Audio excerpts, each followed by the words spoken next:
Estamos entonces en la asignatura de procesos cognitivos que tiene un código 403003 y el tema de este recurso de aprendizaje es sujeto, sociedad y procesos cognitivos, conceptos y relaciones, aproximaciones conceptuales. Quiero de antemano agradecer a la doctora Astrid Suárez, quien es la directora del curso de procesos cognitivos y quien ha apoyado desde el principio la gestión para este material didáctico de aprendizaje. Entonces, tenemos un objetivo general que es apropiar el concepto de sujeto, psicología y procesos cognitivos como elementos esenciales para la comprensión de la condición humana y su relación con la dimensión social y cultural. Los objetivos específicos serían, primero, identificar la concepción de sujeto desde una perspectiva histórico, filosófica, ética y política, que genera nuevas significaciones e implicaciones para la psicología y los procesos cognitivos. Un segundo objetivo general será identificar la concepción y la relación que existe entre la psicología y las acepciones del sujeto y las implicaciones teóricas asociadas a los procesos cognitivos. Y un tercer objetivo específico será comprender la concepción de los procesos cognitivos desde una visión de sujeto y la psicología, concebida desde la subjetividad y la construcción social. Como podemos ver, dentro de estos objetivos específicos en relación con el objetivo general, hay algo que predomina y es precisamente la relación entre sujeto, psicología y procesos cognitivos. De antemano quiero decir que para enmarcarnos dentro de esta tarea es necesario un diálogo sumamente transdisciplinar, es decir, que vamos a recurrir de alguna manera a disciplinas como la filosofía, la lógica, la lingüística, el psicoanálisis para poder hacer una comprensión clara de lo que sería la palabra o el concepto sujeto. Entonces, empiezo con un epígrafe de Sigmund Freud, que de alguna manera es uno de los grandes teóricos de la psicología contemporánea, inventor del psicoanálisis, una disciplina cercana a la psicología, aunque no es la misma. Y Freud dice, toda psicología individual es desde un principio y para siempre, en el sentido más lato pero enteramente legítimo, psicología social. Esto lo dice Freud en 1921 en un texto que se llama Psicología de las masas y análisis del yo. ¿Qué quiere decir esta frase? Pues precisamente que para investigar, para comprender la individualidad, hay que recurrir a lo social. Y de igual manera, para comprender la psicología social, hay que comprender los elementos que la conforman, es decir, la individualidad. ¿Por qué es tan importante esto? Porque recuerden que hay una relación entre el sujeto y la sociedad, como planteamos desde el principio. Dicho de otra manera, no puede haber sujeto sin sociedad, como tampoco puede haber sociedad sin sujeto. ¿Okay? Bueno, un sujeto es la primera pregunta que podemos hacernos. Digamos que estamos en el marco de una pregunta orientadora. ¿Un sujeto? ¿Acaso hay solo una posibilidad de sujeto? Pues precisamente lo que queremos mostrar es que no hay un solo sujeto. Hay diferentes tipos de sujetos. Es decir, hay un sujeto del derecho, hay un sujeto de la economía, hay un sujeto jurídico, hay un sujeto filosófico, hay un sujeto desde la psicología. Interesante es mostrar o preguntarnos por qué viene a significar la palabra sujeto en filosofía y en psicología. ¿Por qué empezar desde la filosofía? Pues precisamente porque hay una estrecha relación entre la psicología y la filosofía. Algunos autores plantean que la psicología es la filosofía aplicada. Bueno, eso sería otro tema de discusión. Entonces entramos a pensarnos, en principio, el concepto de sujeto desde una definición etimológica, es decir, desde un estudio de sus raíces, en este caso de la raíz griega subjectum. El subjectum, para los antiguos griegos, era lo que subyace. Aristóteles lo llamaba el pokeimenon, que está al frente, a diferencia de lo que es el objetum, que es lo que hoy conocemos como el objeto.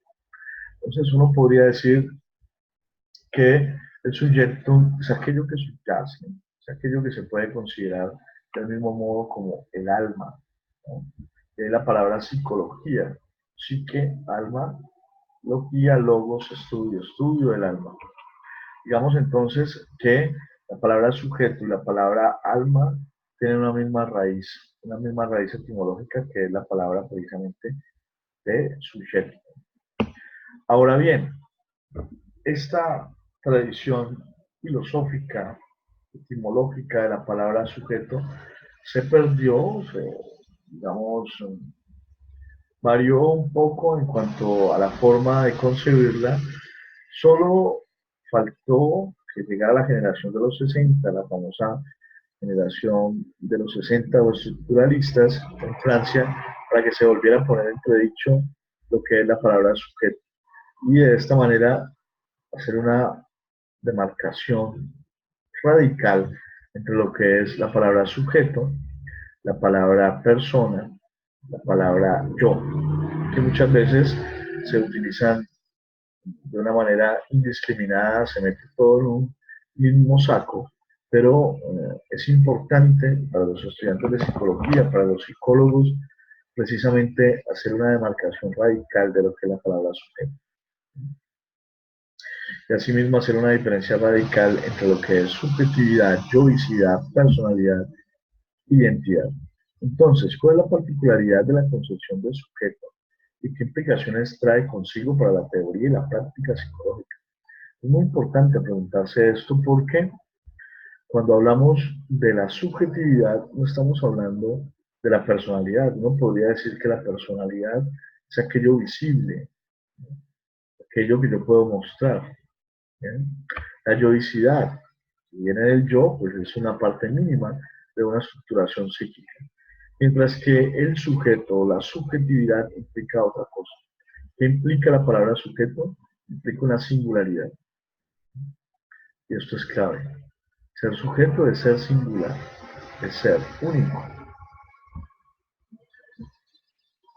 Esta es una imagen que muestra a los grandes estructuralistas, la generación de los 60.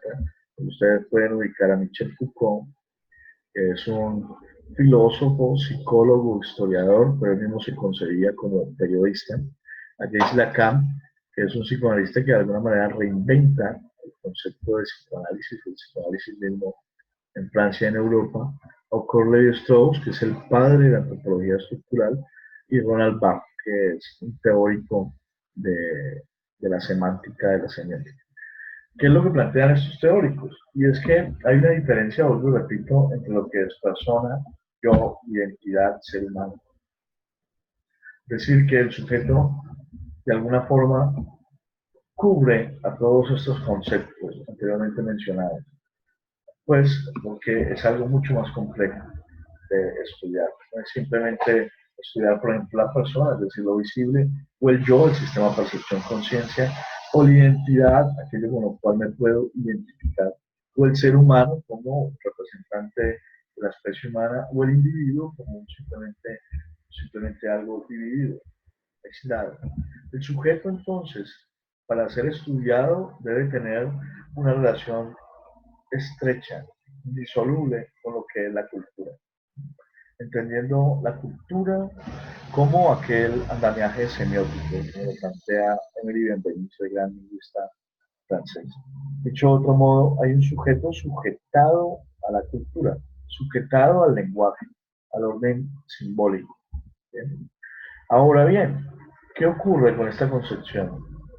¿Cuál es la importancia de esta concepción? Y es que cuando pensamos al sujeto de esta manera, estamos entendiendo que hay un sujeto excluido, es decir, que hay un sujeto que no ha podido ser de alguna manera articulado a la cultura o articulado al lenguaje.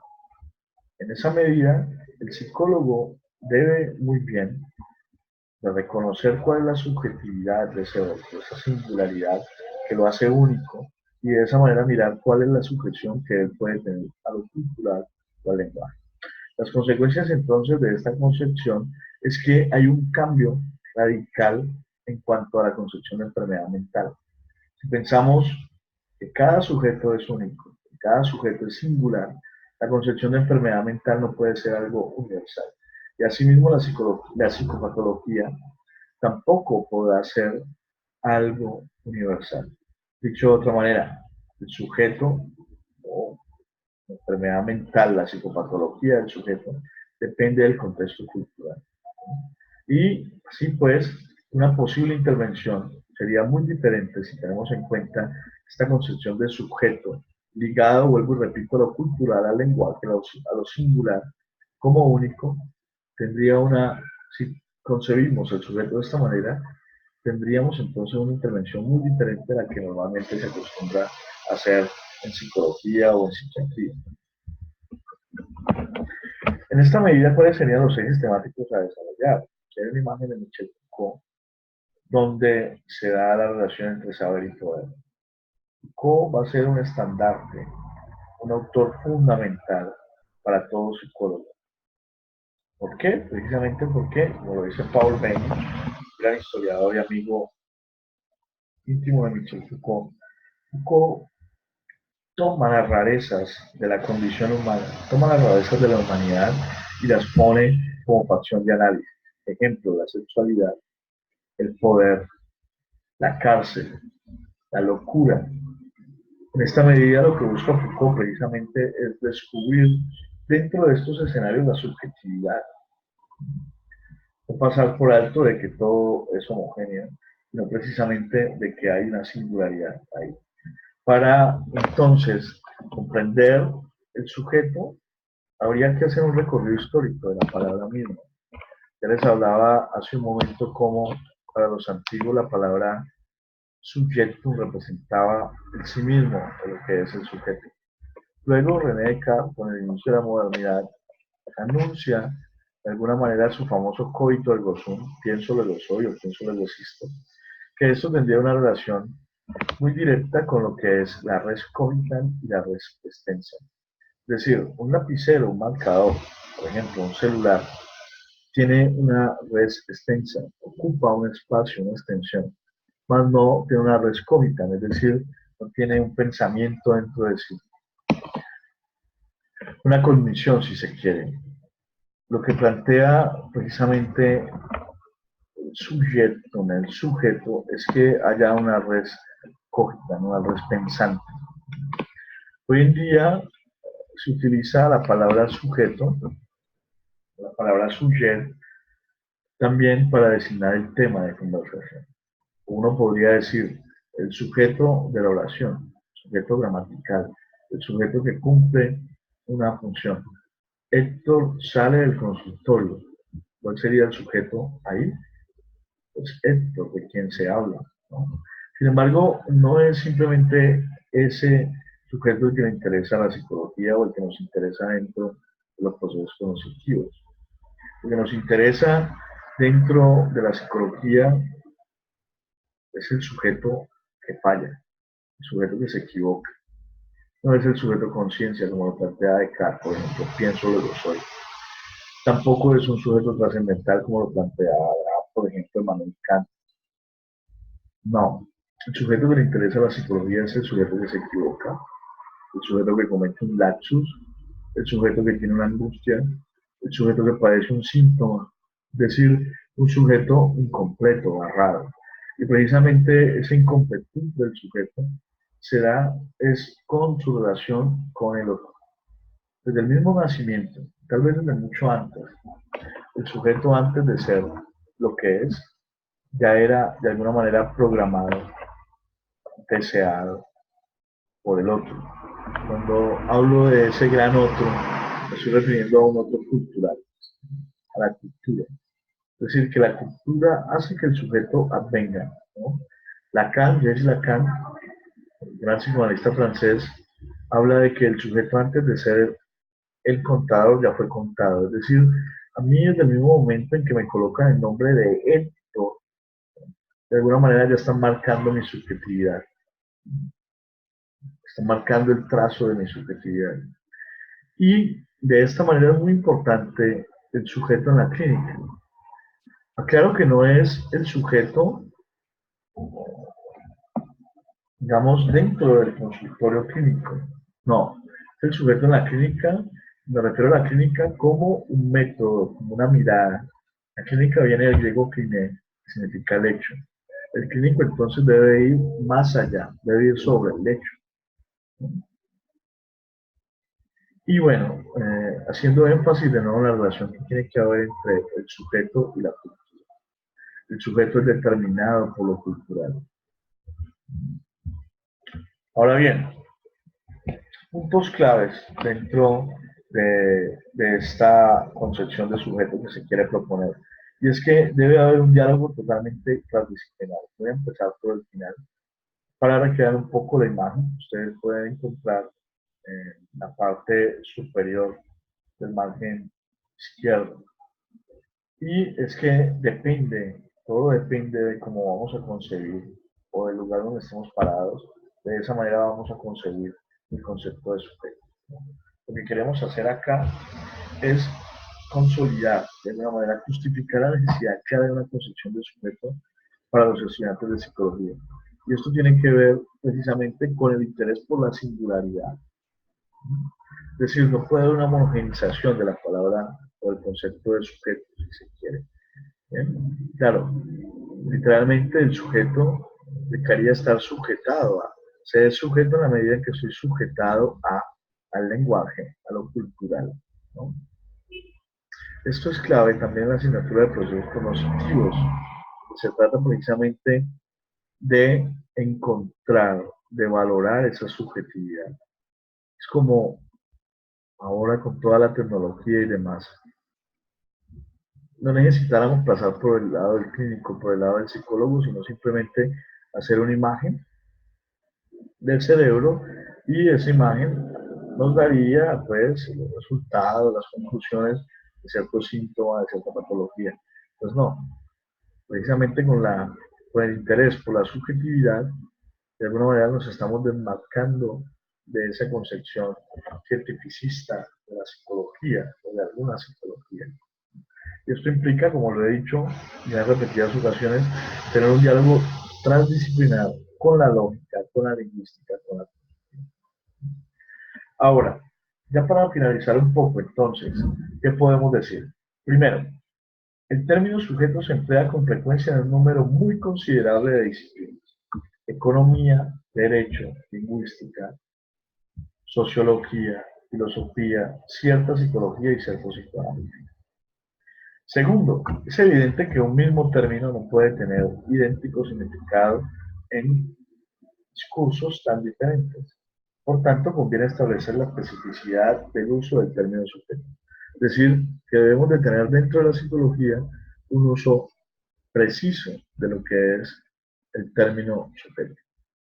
Tercero, es lícito preguntarse si sujeto designa al cuerpo viviente, al individuo en el sentido biológico, es decir, al objeto de carne y hueso empíricamente presente ante los sentidos.